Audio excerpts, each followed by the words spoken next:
كيف تعاقب النرجسي؟ ازاي تعاقب الشخص النرجسي اللي انت كنت معاه في علاقه؟ انا متفهم جدا اللي انت حاسس بيه دلوقتي، وطالما انت فاتح الفيديو ده دلوقتي فاكيد انت حد مجروح بشكل مش طبيعي من العلاقه اللي انت كنت فيها. اكيد انت حد بتفكر ان انت ازاي تنتقم من الشخص اللي تلاعب بيك، اللي انت ضحيت بوقت وعمر ومجهود وسنين ومشاعر وفلوس يمكن، واديت له كل حاجه تمتلكها، وكان معيشك في وهم ان انت كل حاجه بالنسبه له، وفي الاخر اكتشفت ان هو بيخدعك، ان انت ولا حاجه، ان هو كل همه مصلحته وكل همه نفسه بس، وان هو كان بيتغذى عليك وبياخد مصلحته منك، ويمكن كمان يكون كان بيخونك مع ناس تانيين، وكان في علاقه مع ناس تانيين غيرك، بالرغم ان انت كنت مديله كل حاجه. انا متفهم جدا الجرح اللي انت فيه، الجرح اللي انت عايشه دلوقتي انا متفهمه وحاسه كويس جدا. بس ارجوك كمل معايا الفيديو للاخر عشان تفهم ازاي تقدر تعاقب الشخص النرجسي. انا مش عايز اطول في وقت الفيديو، فهديها لكم زي ما هي كده، وانا افهمك ليه لا تعاقب الشخص النرجسي او لا تفكر في عقاب الشخص النرجسي. هقول لك ليه. قبل ما تيجي تقول ازاي حد اذاني وعمل لي وانا اديت له وانت بتيجي بتقول لي ان انا ما اخدش صقري منه، يعني ما انتقمش منه، يعني ازاي ما اخدش حقي منه؟ هقول لك ليه. لو انت كنت الشخص كويس في العلاقه فانت عندك حاجات كتير كويسه قوي. ما تشحنش نفسك داخليا بمشاعر غضب وكره وغل وسواد وانتقام. ما حد سيء جدا. الشخص النرجسي ده حد وايرد، يعني اتصمم ان هو يشتغل بطريقه مختلفه عننا. في ظروف وهو طفل ادت ان هو يوصل للمرحله دي، بس في الاخر هو ده قراره. هو قرر في الاخر ان هو يبقى حد نرجسي. كان ممكن جدا ياخد قرار ان هو يحسن من نفسه ويبقى حد كويس. فمش ده موضوعنا. النتيجه في الاخر لو انت في علاقه كنت مع حد نرجسي فهو بيشتغل بطريقه تانية. انت انسان كويس، ما تحطش جواك مشاعر الكره والغل والحقد. مش هتعمل حاجه غير انك تاذي روحك. ما تاذيش روحك. امال تعمل ايه؟ يعني اسيبه؟ لا، مش هتسيبه، هتنتقم منه من غير ما تاذي نفسك. انا ده المهم عندي. انت حد كويس، انت واحده كويسه، انت حد ضحيت وعملت وقدمت كل حاجه في العلاقه. ليه تخلي نفسك انسان سيء مليء بالكره والغل والحقد؟ ارجوك ما تعملش كده في نفسك. في حد تاني ان شاء الله يا رب ربنا يكتبه لك في الدنيا او في الاخره، يعني ان شاء الله يا رب هترتبط بحد يكون معاك يقدر اللي انت بتقدمه في العلاقه ده، وحد يبقى كويس. فمفيش اي داعي ان انت تغير من نفسك وتاذي روحك، وده ضدك. يعني انت الانسان الكويس لما بيجي بيبقى عايز يبقى وحش، مش بيقدر، فروحه بتبقى مخنوقه مش مرتاحه. فما تعملش كده في نفسك. طب تعمل ايه؟ فكر ازاي تحمي نفسك. لو فكرت ازاي تحمي نفسك فانت بالتبعيه هتاذي جدا النرجسي. يعني الكلام ده هشرح لك يا جماعه. في فيديوهات كتيره بتقعد تتكلم على عقاب النرجسي والانتقام من النرجسي والصقر من النرجسي، وانك تهين النرجسي وانك تخليه يعيش في... ما تفكرش في الحاجات دي تاني، ده مش موضوعك. انت حد كويس، خليك كويس. امال اعمل ايه؟ هقول لك تعمل ايه. قبل ما اقول لك تعمل ايه، هتلاقي في منهجين في فكره عقاب النرجسي. وتاني انا بكره كلمه جدا انك تعاقب النرجسي، ما تفكرش فيه. هفهمك ايه. هتفكر انك تعاقب النرجسي حطيت جواك حاجات سيئه. المهم خلينا في المنهجين. المنهج الاول بيقول لك ان انت تقلل علاقتك بيه. طبعا يا جماعه الشخص النرجسي ده بيختلف من حد لتاني. يعني في حد مثلا زي على سبيل المثال ابني نرجسي، والدي نرجسي، والدتي نرجسيه، مراتي نرجسيه وانا مش قادر اطلقها عشان بينا عيال. في حاجات كتير. الفكره كلها لو شخص تقدر يعني نرجسي وتقدر تقطع معاه تماما العلاقه، في ناس تيجي تقول لك اقطع معاه تماما العلاقه، وفي ناس تانية تيجي تقول لك لا خليك موجود بس ما تدلوش اللي هو عايزه، ما تمدحش فيه، اهمله، ما تسمعلوش. يجي يقول لك عايز احكي لك كذا، نفض له، بين انك غير مهتم، سمعه كلام يجرحه. الحقيقه يا جماعه ان العقاب النرجسي هو طريق واحد ملوش حل تاني. طريق واحد ملوش حل تاني. اقول لكم من الاخر. هقول لك ليه. ناس كتيره بتتكلم ان انت فكره لما تيجي توضح للنرجسي ان انت فاهمه، وان انت عارف ان هو نرجسي، وان هو انسان مؤذي، وان هو كاني، وان هو ماني، ووضح له ان انت مش هتهتم بيه، وان انت متضايق منه، وان انت قرفان منه. انت فاكر ان انت لما بتقول كده للنرجسي النرجسي بيتضايق بجد؟ النرجسي هو بيظهر لك ان هو متضايق. لكن الحاجه اللي في علم النفس اللي انتوا كتير مش فاهمينها، وناس كتير قوي مش فاهماها، هي فكره ان النرجسي يا جماعه، النرجسي، الشخص النرجسي هو مش بيهمه انت بتحبه ولا بتحبوش. هو وانس انه عارف يخليك عندك انت مشاعر ناحيته هو، سواء كانت ايجابيه او سلبيه، فهو كده مسيطر عليك. الشخص النرجسي هدفه الكنترولينج يو، كنترول يور مايند، كنترول يور منتاليتي، يسيطر على مخك، يسيطر على عقليتك كلها، يسيطر على عقليتك بالايجاب او بالسلب. هو في الحالتين كسبان، مش فارق معاه لان انا مسيطر عليه. عشان كده بقول لك ما تشيلش من جواك مشاعر كره وغل وحقد. لو انت شلت اللي قدامك شعر كره وغل وحقد، معناه ان هو كده قدر يكنترول يو، قدر يتحكم في عقلك، وده اللي هو عايز يوصل له. امال اعمل ايه؟ هقول لك تعمل ايه. مفيش غير حل واحد. ايه هو الحل الواحد؟ انك نو كونتاكت رول، تقطع العلاقات معاه تماما، تعمل له بلوك من كل النواحي، شيله من حياتك تماما.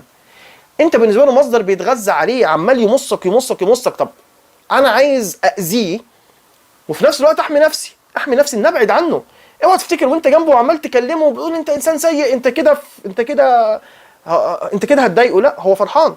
هي ده متضايق مني، متضايق مني معناها ان انا مأثر عليه، معناها ان انا فارق معاه، فانا كده مسيطر عليه، فكده هعرف العب معاه نفس اللعبه بتاعتي. ارجع له شويه اعامله حلو فاكسبه، وبعدين اهمله تاني، واول ما يروح مني ارجع له تاني اعامله حلو. ما تدخلش نفسك في الدايلما دي، انت مش قدها، انت مش قدها، ولا هي طبعك ولا هي شخصيتك ولا ده انت. امال اعمل ايه؟ ابعد خالص، اقطع كل حاجه. لما هتقطع كل حاجه هو هيتجنن. لو انت بتفكر انك فعليا تعاقبه تاني، انا مش عايز يبقى هو ده شاغل شغلك في نفسك. احمي نفسي، اطور من نفسي، انساه خلاص. انا عايز ابايباس المرحله دي، انا عايز اعدي المرحله دي، انا عايز اتخطى المرحله دي. خلاص بقى، انسان سيء وضيع من عمري اللي ضيعه 10 سنين 20 سنه سنتين مش مهم، انا عايز اعدي المرحله دي، عايز ابص لحياتي قدام. فالحل ايه؟ الحل ان احمي نفسي. احمي نفسي ازاي؟ احمي نفسي بفكره ان اقطع علاقتي بيه نهائي. ايه اللي بيحصل لما انت بتقطع علاقتك بيه نهائي؟ هو هيتجنن، هو كده مش عارف يسيطر عليك باي شكل، وما فيش فرصه انه يسيطر عليك، مفيش فرصه. هيرجع يحاول يكسب بتعاطفك، هيرجع يحاول يعمله، هيرجع يحاول يحصل اي حاجه، انت في الاخر مش موجود. هيحصل هو ايه؟ فين المصدر اللي هو بيتغذى عليه؟ مش موجود. اهو انت بجد كده اذيته، وبجد كده حميت نفسك، وبجد كده خلاص ما بقاش في بينكم اي حاجه بقى. يعني الشخص النرجسي مهما كنت بتكرهه هترجع تعامله تاني، حتى لو مينيمم التعامل، يعني اقل حاجه، تمام؟ في الاخر انت عندك مشاعر ناحيته، انت فعلا كنت بتحبه، هو انت، وبالعكس انت بالنسبه له ولا حاجه، مصدر بتغذى عليه وبستفيد منه وبتلاعب بيه بس. فايه الحل؟ الحل انك تقطع معاه العلاقات تماما، تقطع معاه كل حاجه. ساعتها هو هيتجنن، ساعتها مصدر الغذاء بتاعه هيروح، وساعتها انت هتعرف تركز في نفسك، وهتعرف تتخطى، وهتعرف تلاقي لنفسك اوبورتيونيتيز تانية. ما تفكرش انك ازاي تعاقب النرجسي. ولو حد هيجي يسالني في اخر الفيديو ده، طب دلوقتي يعني امتى اعرف ان هو فعلا عايزني؟ بصوا يا جماعه، في ناس بتقول لك النرجسي ما بيتغيرش. النرجسي بيتغير، بس انا بقول لك يعني هو بيتغير، بس theoretically هو بيتغير، practically هو ما بيتغيرش. يعني نظريا هو بيتغير، واقعيا صعب جدا تلاقيه يتغير. عايز، وتاني هرجع اقول لكم تريكه قلتها قبل كده في الفيديوهات وبقولها تاني، عايز تعرف النرجسي اتغير بجد ولا لا، هي حاجه واحده: يوم ما يضحي بكل حاجه. يعني يضحي بكل حاجه، يضحي بكل حاجه، يجي يقول لك انا مش عايز اي حاجه من الدنيا غيرك انت، انا مستعد اضحي بكل حاجه. لو هي واحده، لو هي بنت، لو انت في علاقه مع بنت تيجي تقول لك انا مستعد اضحي بشغلي، مستعد، لان شغلي انا مش مسؤوله منه، انت المسؤول تصرف عليا، انا مستعد اضحي بشغلي، مستعد اضحي بدراستي، مستعد اضحي بحياتي، مستعد اضحي بكل حاجه. انا مش عايز لا شغل ولا دراسه حاجه، انا عايز اتجوزك واكون معاك في اي حاجه. عيشني في اوضه، في صاله، عيشني في استوديو، عيشني في بدروم تحت الارض، مش انا عايزاك. وكذلك لو هو راجل هيجي يقول لك انا مش عايز اي حاجه غير ان انا اكون معاكي، وان انا اشتغل، وان انا اكفيكي وابقى معاكي، هضحي باي حاجه تانية هي مضايقاكي، مش فارق معايا اي حاجه، هضحي بكل اصحابي، هخسر الدنيا كلها بس عشانك. لو جه عمل كده اوكي، هو اكيد هيتغير، مفيش حد هيضيع من ايده كل حاجه نهائي فور ايفر وهيعرف يكسبك ويرجع يرجعها تاني، مش هيعرف. ده كلام نظري، عمليه مفيش حاجه من الحاجات دي هتحصل. ان هو النرجسي هو كل همه يستفيد، فاول ما بيوصل لفكره ان هو ممكن يخسر حاجه ما بيقدرش، فبيقف، لا انا مش عايز اخسر، وكده هو عنده بديل. النرجسي دايما خاين، والنرجسي رقم 1 كذاب في العالم، ورقم 1 خاين، عامل بدايل 50 بديل. هو مش بيدور على حد يديله حاجه معينه، لا هو بيدور على، لان مفيش حد فينا كامل. لو انت راجل غني فانت راجل مثلا مش هتكون حنين قوي، في شاب تاني حنين قوي بس مش غني زيك. طب لو ده حنين، طب في شاب تالت لطيف بس محدش فيكم لطيف زيه. لو في شاب تالت بعمل معاه حاجات حرام في الدرة وانا مرتاحه وانا حاسه بالامان، ممكن 1 و2 و3 بتخون يعني، فمش هنخلص. فتاني ما تفكرش في الموضوع ده. باختصار الفيديو، كل اللي تعمله انك تبعد خالص، تقطع علاقتك بيه تماما، ما تشغلش بالك بالطاقه السلبيه والحاجات اللي انت بتحس بيها. لو فكره انا عايز انتقم، ما تفكرش في الحاجات دي، اقطع علاقتك بيه انهي علاقتك بيه تماما، ركز في حياتك، ركز في شغلك، ركز في دنيتك، ما تحطش في نفسك لاي فكره كونفرونتيشن او مواجهه بينك وبينه، لان ده انت في الاخر عندك مشاعر ناحيته بتحبه وانت بالنسبه له ولا حاجه، انت هوا، انت كده. فمفيش داعي تحط نفسك في الموضوع ده.